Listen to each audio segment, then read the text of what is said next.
Good afternoon and welcome back to the Return Homestead. My name is Mike and my wife Marty and I homestead 50 acres in southeastern Kentucky. Today I'm back out in the woods. I've got this massive hemlock log behind me that needs to be cut up into firewood, so I'm going to get busy with the chainsaw and get it cut down to size.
My first thought was to secure this log as best I can on the hillside.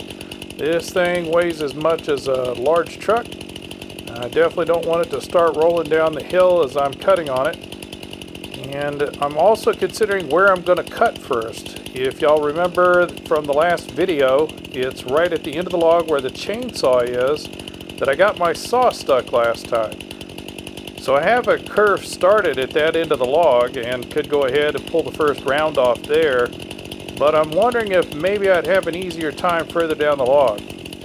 So I guess first order of business is get some of these trees and branches that are laying over the top of the log out of the way. This log has been laying here for 6 months, and I threw these branches up on top of it just to get them out of the road. Now they're well entwined with the blackberries and other brambles that are growing up around the log.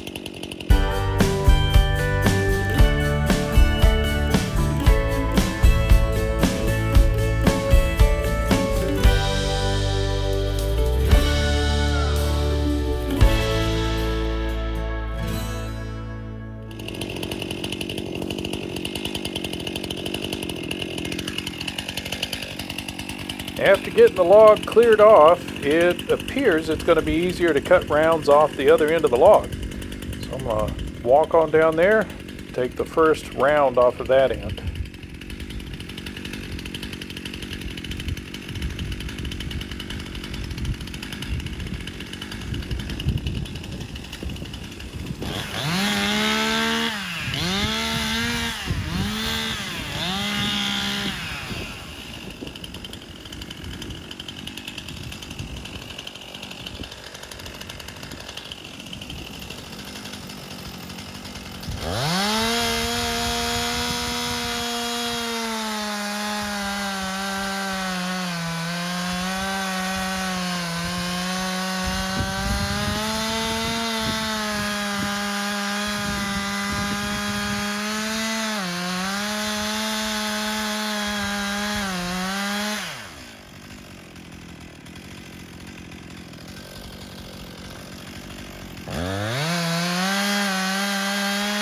Just remembered what happened the last time I was cutting on this log, and that curve closed in on me and pinched my saw down.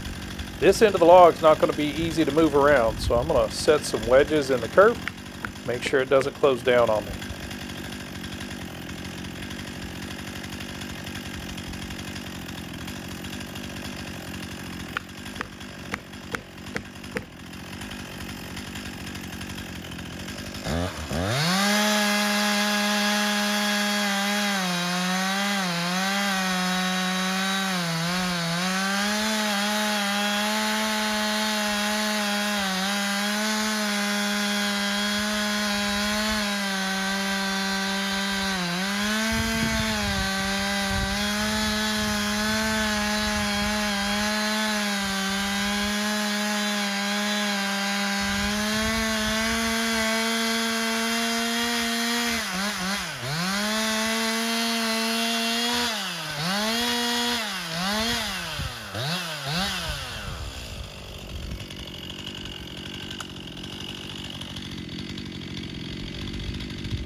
Well, that came off clean and easy.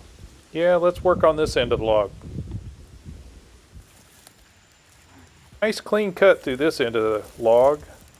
So I'm going to take the rounds off down at this end. It is dug into the dirt a little bit, but I think I can get cut all the way through without dulling the saw too much.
So it cut through nice and clean, but not perfect. I did get the chain down into the dirt a little bit.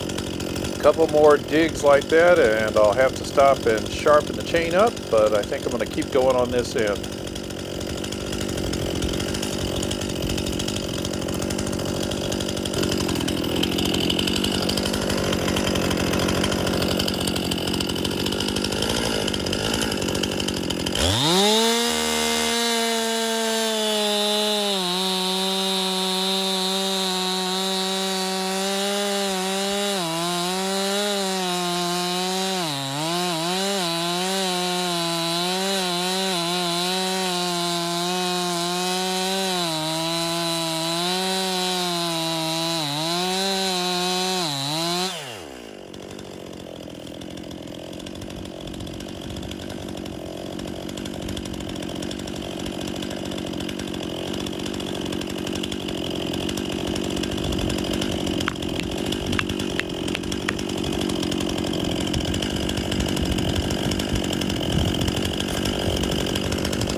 Still a little bit of wood holding this thing on. Watch the sawdust as it comes off the saw. You'll see the changing color.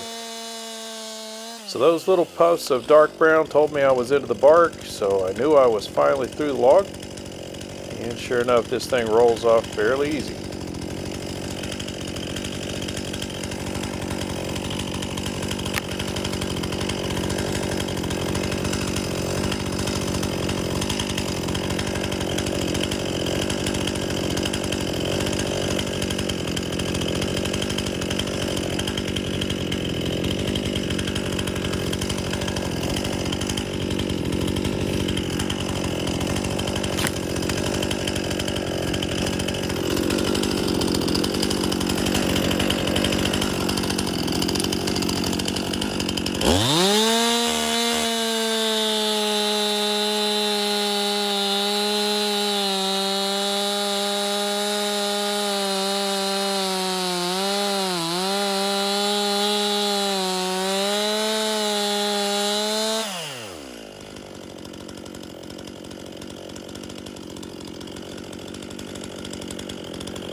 I'm really not sure you can see that too well, but when this tree fell, it really gouged itself into the dirt here. So I'm having a hard time keeping my chain out of the dirt. And anytime the chain hits the dirt, it's going to dull the chain. I've already started the next cut for the next round to come off, but I'm fighting the saw. I can feel the bar wanting to move back and forth. It's not digging in and cutting straight down. I'm getting sawdust instead of nice chips coming out of the saw. All of those are indicators that I need to put a new edge on each one of the teeth. So I'm going to go hone those real quick and then we'll get back to this. So that took about 10 minutes to get a good edge on each one of these teeth. Now we ought to be able to cut through this log without any trouble. I'm going to shoot for not hitting the dirt again. It looks like we're starting to get out of the trough here, so I may be in the clear from this point forward. I am still concerned about the kerf closing in behind me. I don't know how this log is going to settle. I really can't see any of the branches that may be shoved down into the dirt and weeds underneath this thing. So I'm going to be careful to make sure I set my wedges in the kerf as I go. Let's get this thing cranked up, get back to cutting.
So as I'm getting down to the bottom of the cut, I'm paying close attention to what's coming out of the log. I'm watching all of this bright white chips coming out, and I'm watching for them to turn darker, almost rust colored. And that means I'm getting into the bark on the bottom side of the log, and that's when I know I want to back off, give myself a minute to see if the logs broke loose so I don't end up cutting into the dirt again. Yeah, I think we're good here.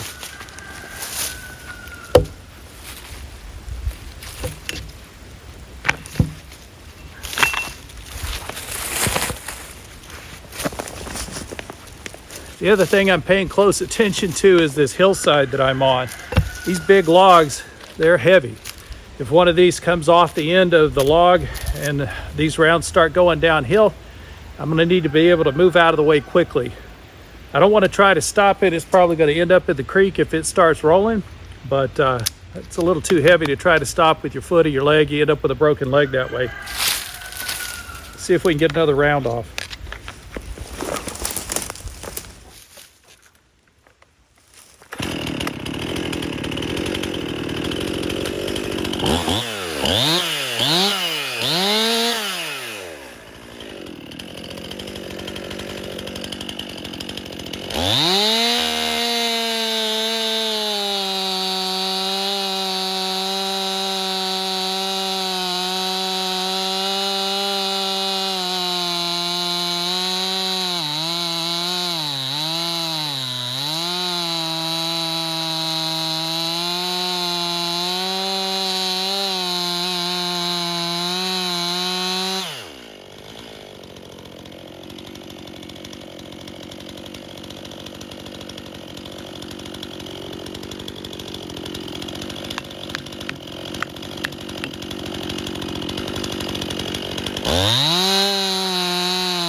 And the bark on this one is still holding it in place. When you're trying to roll a big log like this off, don't stick your hand inside the curve. That's how you end up hurting your hand. That bruise is going to hurt for several days.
This round has a branch sticking downhill that's tightly wedged in.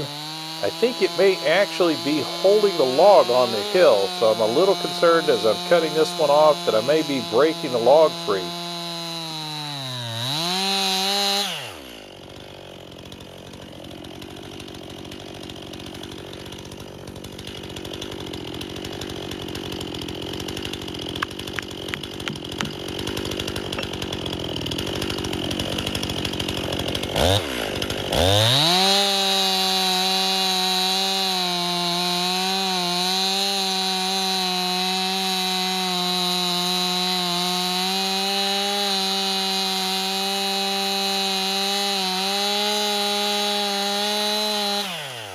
Whoa! Yeah, it moved a little bit.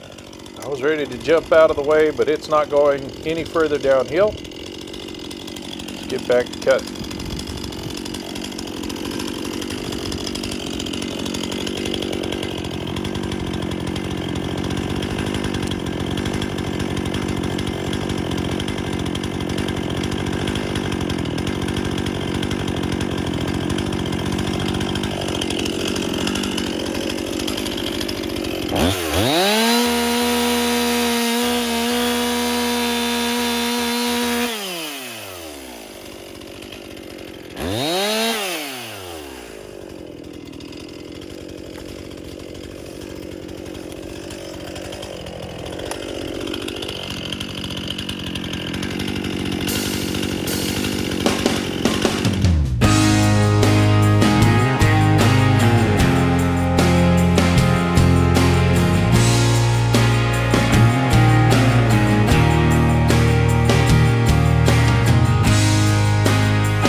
Well, that was a big tree. We've got 20 rounds out here. They're about 18 to 24 inches across. So this is a lot of good wood to get us through the winter. We've got to get this dragged up the hill, get it stacked so it can continue seasoning. It's not going to be perfect this winter. These logs haven't been on the ground long enough, so we're probably not going to get as much heat out of this as we would like. This is a hemlock, so it's only going to burn relatively cool anyway. It's not a very dense wood. But we're going to use this for heat. We've got a few more logs that we still need to pull up, including the magnolia that's down by the lake. So we've got a lot more wood cutting yet to do. But I think this is it for cutting today. We just got to get this stuff up the hill. I do appreciate you joining us on the Return Homestead today. If you haven't subscribed to the channel yet, please take a moment to go in there and subscribe. Hit that thumbs up button while you're in there so YouTube knows you enjoyed the video. We'll see you next time.